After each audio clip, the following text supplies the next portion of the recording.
السلام عليكم حباب قناة قصص مغربية. مرحبا بكم من جديد في قصصنا اللي كتنقلكم العوالم عامرة بأحداث غامضة ومثيرة. كنتمنى من الله يكون هذا الفيديو سبب في إدخال الفرحة والراحة لقلوبكم، وربي يرزقكم الصحة والرزق الواسع ويبعد عليكم كل شر. بغيت نسولكم قبل ما نبداو، واش كيستهويكم هذا النوع ديال القصص المرعبة والغامضة اللي كنعاودوها على قناتنا؟ إلا عجبكم هذا المحتوى ما تبخلوش علينا بابوني وديروا جيم، حيت الدعم ديالكم هو اللي كيعطينا القوة باش نكملوا ونجيبوا لكم قصص أقوى وأخطر. أما دابا غادي نحكي لكم على واحد القصة اللي وقعت في مدينة وزان. قصة غامضة غريبة ومرحبة. أحداثها وقعت في ليلة شتوية في وسط برد قارس وضباب مغطي كل شيء، لكن اللي وقع في ديك الليلة بقى محفور في ذاكرة كل واحد شارك في القضية. كانت الساعة قرابة 2:30 بعد منتصف الليل. المدينة ساكتة، غير صوت الشتاء كتضرب على سطوح وزناقي، كأنها كتحضر من حاجة كبيرة جاية. وسط هاد السكون انطلقت مكالمة من رقم مجهول، مكالمة قصيرة بزاف ولكنها قلبت حياة بزاف ديال الناس. هاد المكالمة جات من بلاصة محددة وسط الغابة اللي كتحيط بوزان، ومن بير قديم معروف المناطق المجاورة باسم بئر الميتين. بير قديم كتحيط به الأساطير والحكايات، وكيقولوا الناس أنه كيخفي أسرار كبر من اللي ممكن يتخيلها العقل. بعد المكالمة الغامضة، عبد القادر والفريق ديالو ما قدروش ينسوا الصوت اللي كان فيه خوف حقيقي، واحد الصوت اللي خلى كل واحد فيهم يوقف على رجليه من الرعب. في اليوم التالي انطلقت التحقيقات نحو الغابة المهجورة وسط الضباب الكتيف والبرد اللي كيقطع العظام. الاشجار طويله والظلال ديالها كتخفي الطريق، وكل خطوه كانت كتخلي الصوت ديال الريح والمطر كيزيد الغموض.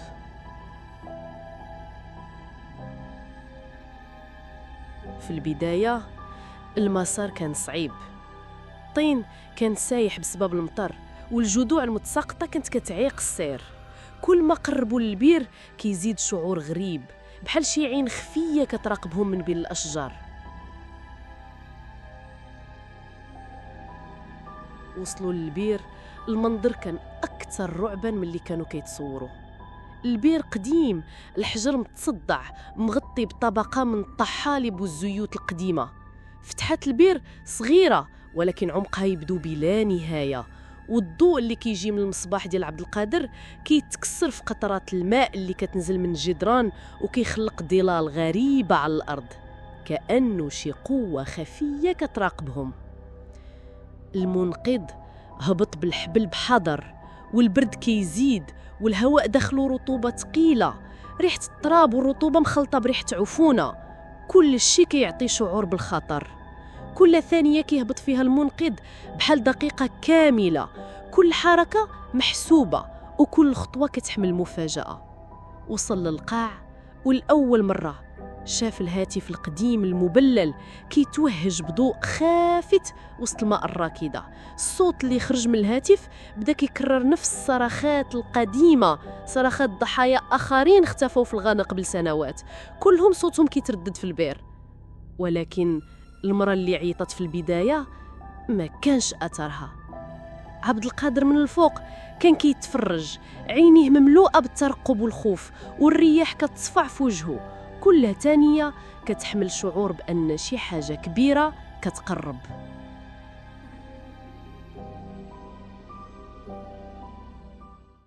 في هاد اللحظة لفت انتباههم شي غريب. جدران البئر مليئة بخدوش قديمة بحال شي رموز أو علامات، رسومات غريبة محفورة على الحجر، بعضهم غارق في الطحالب وبعضهم واضح. كانوا شي رموز وكأنهم كيحذروا أي حد يقرب أو كيبينوا أثر الضحايا اللي اختفاو. المنقذ شد الهاتف وطلع لفوق، وبمجرد ما خرج من القاع الرياح بدات كتعصف أكثر والأشجار كتهز وكأن شي قوة غير مرئية تضغط عليهم. عبد القادر لاحظ أثر أقدام صغيرة قديمة، أثرهم اتجه للغابة وكأنه كيشير ليهم أن القصة أعمق بزاف، وأن البئر غادي يخبي أسرار أكبر من اللي تصوروهم. وسط هاد الغموض كله وقع شي ما كانوا مستعدين ليه، حركة خفيفة، ظل بعيد بين الأشجار بحال الشخص كيتبعهم، والهدوء اللي كان قبل قليل تبدل لرعب صامت، شي حاجة كتراقبهم بلا ما تتحرك وبلا صوت. بعد ما خرج المنقذ من القاع وهو هاز الهاتف المبلل، عبد القادر وفريقه بقاو واقفين قدام البئر كيشوفوا الظلام الكثيف اللي كيغطي الغابة والضباب اللي داير على الأشجار بحال شي عباءة ثقيلة. كل خطوة وسط الطين كانت كتزيد إحساس الرعب، وكل حركة للأوراق أو الريح كتخلق صوت غريب كيخلي القلوب تخفق بسرعة. في هاد اللحظة لاحظ عبد القادر علامات غريبة على جدران البئر، كانت بحال طلاسم قديمة محفورة بعناية، رموز غريبة، دوائر صغيرة من الداخلة وأشكال ما بين الوجوه والحيوانات كأنها جزء من شعوذة أو سحر قديم. كل واحد منهم كان كيتفرج، الصوت الداخلي كيحذرهم، لكن الفضول غلب الخوف. قرر الفريق يقرب أكثر، ومع كل خطوة كانوا كيشوفوا تفاصيل جديدة، الكتابات محفورة في الحجر، بقايا شمع قديم بعد من الحصى مرتب بطريقة غريبة، بحال شخص حاول يترك رسالة للأجيال الجاية أو يحمي شي سر كبير. الليل بدا كيطوال وعبد القادر والفريق ديالو بقاو حدا البئر كيحلوا كل طلاسم، كيسجلوا كل شيء، وكل حركة كتحاول توضح لهم معنى الرموز. كل دقيقة كتزيد الرعب، ولكن الفضول كان أكبر، حاولوا يفكوا لغز البئر اللي خدا حياة الضحايا السابقين. الرياح كانت كتصفع الأشجار والشتا مازال كطيح، كل صوت كيتردد وسط الغابة وكيزيد الإحساس بالوجود ديال شي قوة خفية. الفريق قرر يبقاو حتى الفجر، الضوء الطبيعي هو اللي غادي يساعدهم يشوفوا الرموز كاملة ويفهموا العلاقة بين الطلاسم واختفاءات الضحايا. كل واحد منهم كان مركز، عيونهم متبعة لكل تفاصيل الحجر وكل جزء صغير من الرموز. ومع الضوء الباهت ديال الصباح اللي بدا كيظهر بين الشجار بداو كيشوفوا المعاني، ترتيبات، وربما أثر طريق يوصلهم اللغز كامل.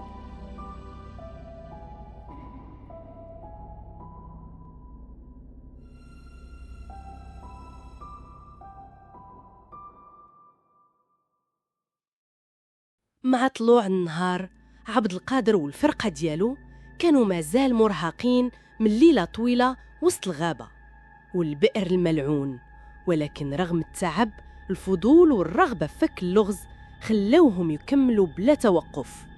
قرر عبد القادر أن الوقت حان باش يخرجوا من هالدوامة ديال الظلام ويمشيوا لدوار قريب من البئر، دوار صغير منسي ما كيدخلوش بزاف الناس وكأن الزمن واقف فيه. طريق للدوار كان مغطي بالضباب الخفيف، وأشجار الزيتون القديمة كتحيط بالمسلك بحال حراس صانتين. حتى الدجاج والحمير في هاد الصباح ما بانوش، سكون غريب خيم على المكان. منين وصلوا للدوار بداو كيسولوا بعض الناس، واش شي واحد فيكم كيعرف شكون ممكن يدير بحال هاد الطلاسم والشعوذة ديال القينة؟ الناس في الاول ترددوا، بعضهم تحركوا في بلاصتهم وكأنهم خافوا يجاوبوا. واحد المرأة كبيرة في العمر لابسة جلابية قديمة قالت لهم بصوت مرعوب: حضيو راسكم، راكم قربتوا الموضوع خطير. هنا كاينه واحد الشوافة ساكنة فوق الجبل في الدوار، ماشي بحال أي شوافة، كدير طقوس اللي حتى الشياطين ما يقدروش عليها. سميتها زينب، ولكن الناس كيناديوها لالا الغريبة. منين قالوا ليها باش توضح أكتر، المرأة بقات غير كتسمي الله وتعاود. ما تمشيوش عندها، راها ما كتعاملش غير مع الجين، كتخلي الدم يتخلط مع التراب.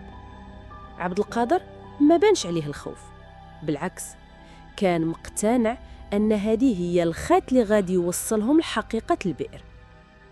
جاب الصور ديال الطلاسم اللي لقاو في الليل ووراها لبعض رجال الدوار. فجأة واحد منهم غوت: هذه كنعرفها، شفت بحالها في شي ورقة كانت معلقة في الباب ديال دار لالا الغريبة. هذا الاعتراف خلى الفريق كامل يتبادل نظرات متوترة. إذن البئر، طلاسم والشعوذة، كل شيء كيرتبط بلالا الغريبة. لكن الغريب هو أن الناس كاملين كيتفاداو يهضروا عليها بزاف، بحال شي سر محرم. وكل ما زاد الفضول عند عبد القادر، كل ما زاد الخوف عند أهل الدوار. مع غروب الشمس عبد القادر قرر يبقاو تما، يباتوا في الدوار باش في الصباح يتوجهوا مباشرة عند دار لالا الغريبة.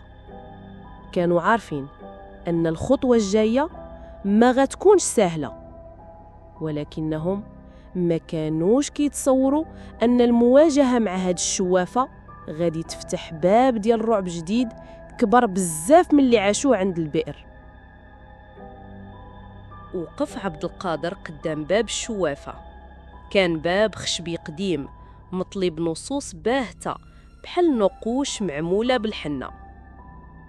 الفرقة كانت واقفة وراه، وكل واحد فيهم كيبان متردد، حتى الحارس الصغير اللي ديما كان كيبان شجاع هاد المرة بقى كيشوف الأرض. دق عبد القادر الباب 3 المرات. الصوت كان كيصدر صدى غريب في وسط الدوار الصامت. ما جاوب حتى واحد. من بعد لحظة بدا الباب كيتحرك ببطء، وخرج صوت نسائي مبحوح: ها شكون كيقلب عليا في هاد الصباح؟ بانت مرا كبيرة لابسة جلابية كحلة طويلة، عينيها حمر بحال اللي ما نعساتش السنين. دخلاتهم بكلمة وحدة: مرحبا، كنت كنتسناكم. هاد الجملة زادت الشك والريبة عند عبد القادر، حيت ما قالوش ليها علاش جاو ولا شكون هما. دخلوا لداخل، لقاو رائحة خانقة ديال عود ومواد محروقة وحيوانات محنطة معلقة في السقف. الطاولة اللي قدامهم عامرة بكتب قديمة، بعضها باللاتينية وبعضها بالعربية بخطوط عتيقة، ومعاها أوراق طلاسم بحال اللي لقاو في البير. عبد القادر واجهها: عندنا دليل أن هاد الوراق ديالك ولقيناهم في بئر في الدوار، شنو كيديروا تما؟ ابتسمات ابتسامة غامضة وقالت: ماشي كل شي كيتحل بالمنطق، كاين أبواب ما خاصهاش تفتح، وانتوما فتحتوا باب ما غاديش تقدوا تسدوه. الفرقة بدات كتبادل النظرات، وعبد القادر حس أن القضية كبر من مجرد شعوذة. زاد عليها بالسؤال: واش عندك علاقة بالجثة اللي لقينا؟ المرأة سكتات، ومن بعد وقفات ومشات لواحد الخزانة قديمة وخرجات صندوق صغير مزخرف. حطات الصندوق فوق الطاولة وقالت: اللي بغيتي تلقاه راه هنا. عبد القادر مد يديه باش يفتح الصندوق، لكن واحد من رجال الفرقة غوت وقال: لا عندك، بلا ما تفتحوا. الرعب سيطر على المكان، والدخان بدا كيعمر الغرفة ببطء، بحال إلا شي طقس كيدار بلا ما يحسوا.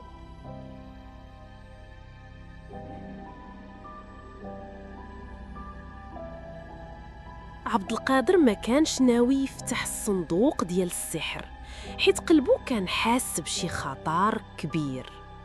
ولكن من بعد الضغط والأسئلة الكثيرة، السيدة بدات كتحس أنها محاصرة. فاش قالوا ليها شكون ورا هادشي كامل؟ تنهدات وبصوت ضعيف قالت: انا ماشي هي اللي كندير داكشي بوحدي، انا غير وسيطه. الناس كيجيبوا لي الفلوس وانا كنقدم القرابين للارواح باش السحر ينجح. ولدي مختل عقليا، هو اللي كينفذ الطقوس وكيقتل الناس باش نرضيو داك الارواح. الجمله ديالها وقعات بحال صاعقه على عبد القادر والفرقه ديالو. كيفاش كتستغل ولدها المريض في الدم والقتل، وكيفاش كتخلي الفلوس والناس اللي باغين السحر يسيطروا على عقلها لهذه الدرجه. المفتيش عبد القادر قرر يباتوا ديك الليله كيراقبوا الدار عن قرب مع حراسه مشدده، ولكن من ثم بدات الحوايج الغريبه. أصوات كتجي من الخلا بلا سبب، ظلال كيتحركوا في الظلمة وما كيتفسروش. واحد من عناصر الفرقة شاف بحال مرا كحلة واقفة قدامه، ومنين قرب ليها اختفات بحال دخان. عبد القادر بدا يحس أن القضية ماشي غير سحر عادي، راه كاين شي طاقة خايبة كتدور في هذا المكان.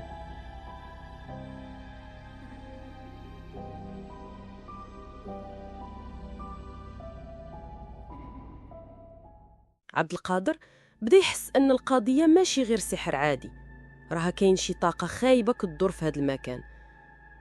الغد مع الفجر الفرقه كلها مشات لدار السيده باش يوجهوها رسميا للتحقيق، ولكن الصدمه الكبيره كانت كتسناهم. الباب محلول، ريحه الدم عامه في الهواء. دخلوا يجروا خطواتهم ولقاو مشهد مرعب. السيده ممدده وسط الارض، رقبتها مقطوعة بطريقة وحشية، ولدها حتى هو مقتول وملامحو باينين فيهم العذاب قبل ما يموت. وعلى الجدران مرسومة طلاسم جديدة ما كانوش بالبارح، بحال إلا شي واحد أو شي حاجة كانت كتلعب معاهم لعبة قديرة. عبد القادر وقف بلا ما يحرك ساكن. مع طلوع شمس نهار جديد كان عبد القادر والفرقة ديالو مازالوا تحت الصدمة. كيفاش ممكن واحد الدار محروسة ليل ونهار برجال مسلحين ومراقبة دقيقة يلقاو فيها الشوافة وولدها مذبوحين بطريقة بشعة؟ الخبر انتشر في الدوار كامل، والناس ولات كتخاف تخرج حتى للزنقة. الهضرة كترت، كاين اللي كيقول أن هادشي انتقام ديال الأرواح اللي كانت الشوافة كتسخرهم، وكاين اللي كيقول أن شي جهات كبيرة ما بغاوش الحقيقة تخرج للنور. عبد القادر مرتاحش، حس بشي يد خفية كتدفع الأحداث. زاد طلع للدار باش يعاين الجريمة بنفسه، لكن المفاجأة كانت أقوى. الرموز والطلاسم اللي كانوا البارح في الحيوط تحيدوا كاملين بحال إلى عمرهم ما كانوا. الدم منتشر في الأرضية ولكن بلا أي أثر ديال مقاومة، بحال إلى الموت جا ودار خدمته في صمت. الفرقة بقات حيرة، لكن عبد القادر شد فكر واحد: هادي ماشي غير جريمة قتل عادية، هادي رسالة. زاد قرب للصندوق اللي كانوا لقاو. هاد المرة حس بشي برودة خارجة منه، ورغم الخوف قرر يفتحه. ولكن الصندوق كان خاوي تماما، ما بقى فيه والو من داك الوراق والطلاسم اللي كانوا فيه البارح. هاد الشيء زاد الحيرة أكتر. بالليل واحد من رجال الفرقة بدا يغوت في المخيم، شاف كوابيس مرعبة، كيحلم بالشوافة واقفة قدامه كتحط ايدها على كتفه وكتقول. اللعنة بقات معلقة، ما سلاش كل شيء. الفرقة كلها ولات متوترة، والشك بدا يدخل عقولهم. واش كاين شي قوة ما ورائية فعلا؟ واش هما تورطوا في شي لعبة أكبر منهم؟ أما عبد القادر فكان ساكت، عيني حمرين من قلة النوم، كيتأمل في الصندوق الخاوي وكيهمس. الحقيقة ما بقاتش بعيدة، ولكن الثمن غيكون غالي بزاف.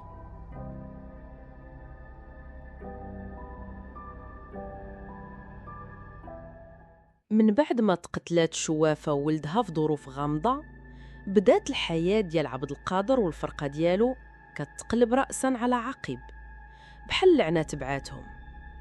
واحد مات في حادثة غريبة في الطريق بلا سبب، واحد آخر لقاوه خانق راسو في الدار، وواحد ثالث غبر وما بقى ليه آثار.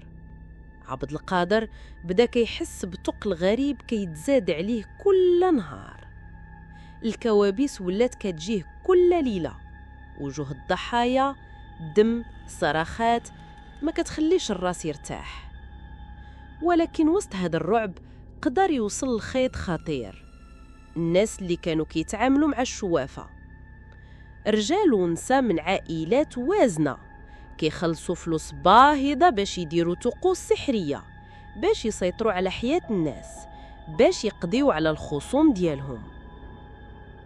غير هو كيعرف أن هاد السحر ماشي عادي، هذه قوة جاية من طقوس قديمة بزاف، ومنين كتفتح الباب ديالها صعيب يسدو.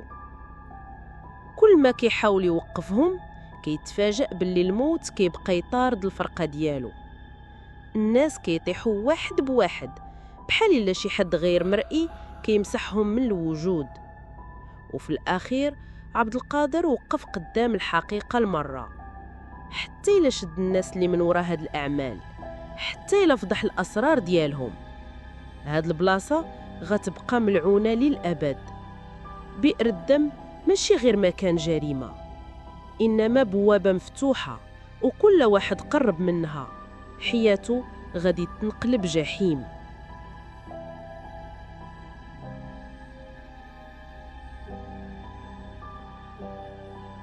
عبد القادر بقى بوحده، الفرقة ديالو كاملين طاحوا واحد بواحد، كل موتة أغرب من الأخرى، وكل ليلة كان كيحس أن لعنة بئر الدم كتقرب ليه، كتخنقو، كتسلب ليه النوم والراحة. بشجاعة كبيرة دخل أعماق الدوار، لقى المكان اللي كانت كدير فيه الشوافة طقوسها. وسط الرماد وبقايا الشموع بقى كيقرأ أوراق قديمة وصور ضحايا وأسماء مكتوبة بدم. ومنين قلب الأرض لقى صندوق خشبي صغير مسدود بسلاسل صديقة. منين حلو لقى جمجمة صغيرة بقية فيها بقايا شعر، ومعها ورقة مكتوب فيها الباب تفتح واللي قرب غادي يخلص. عبد القادر عرف أن هذا السحر ما يمكنش يتوقف، المكان غيبقى ملعون والأرواح المحبوسة غادي تبقى تدور الظلام. قبل ما يخرج من الدوار سمع صوت وراه، صوت كيعرفو مزيان، كان صوت واحد من الفرقة ديالو اللي مات من قبل كيهمس: دورك جا عبد القادر. القصة سالت هنا، ولكن واش فعلا سالت؟ شنو رأيكم؟ واش نبقاو نحكيو قصص ملعونة أخرى من المغرب؟ كتبولي في الكومونتير، وما تنسوش ديروا ابوني وجيم باش توصلكم الحلقات الجايه.